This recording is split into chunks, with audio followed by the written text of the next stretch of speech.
So some examples that come to mind. Atul Gawande wrote up an article. It's terrific publicity for a program in Camden, New Jersey, and he called the article Hotspot Identification.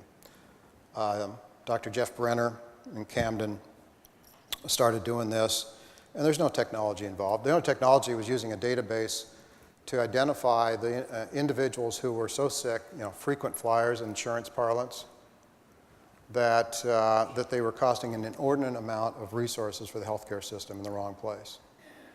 And so he, 10 years ago, started surrounding these and identifying and then surrounding the individuals with resources, social resources, that would help them get a little better, but avoid the hospital care, the emergency care that was so common. That's innovative. It's restructuring resources. It's using different resources. It's a physician getting involved in extending, his passion and his knowledge through 8 or 10 people to take care of problems that he can't afford to do with his own time.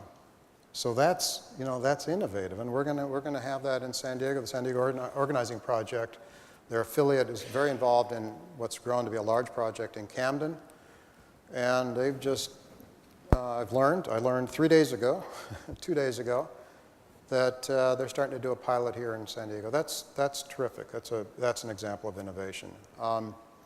Another one is cell phones. So I kind of live in the wireless healthcare convergence space in my other life.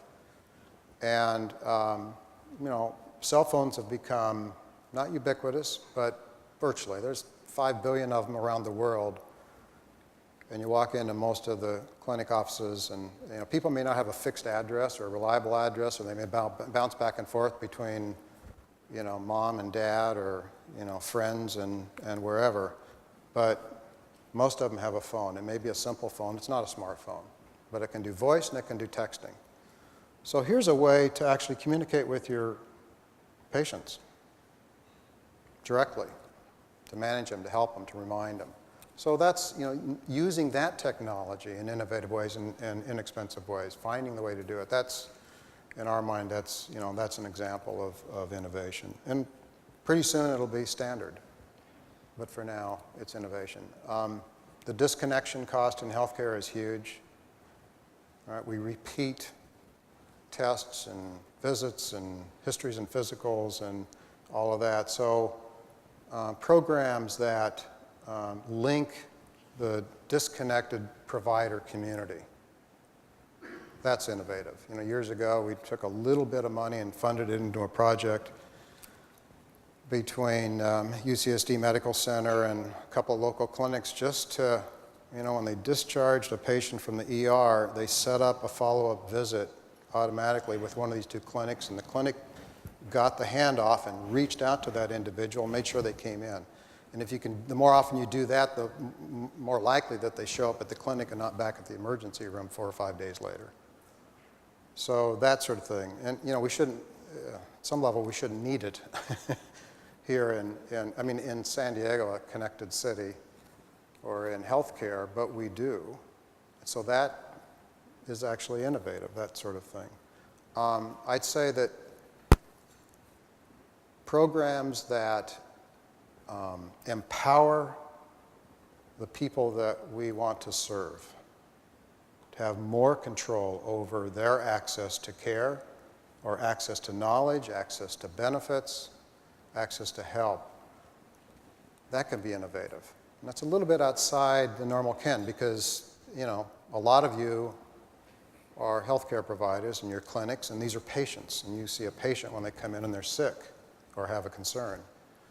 And so what I'm saying, though, is think about these individuals, as consumers, as citizens.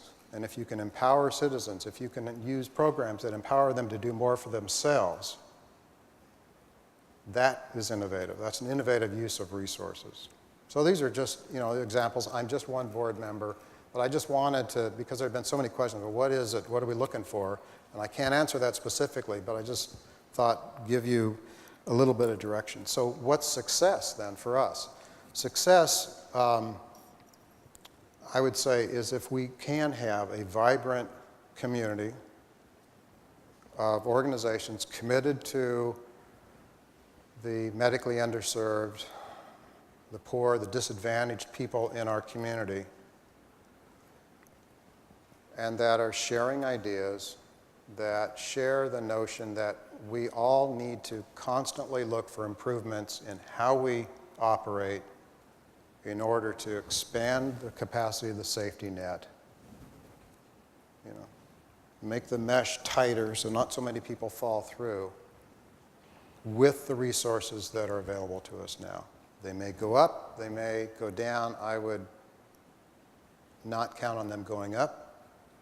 And I would implore you all to not, necessarily count on healthcare reform even in your thinking, and don't plan on that as being, certainly not going to be a panacea, as you know.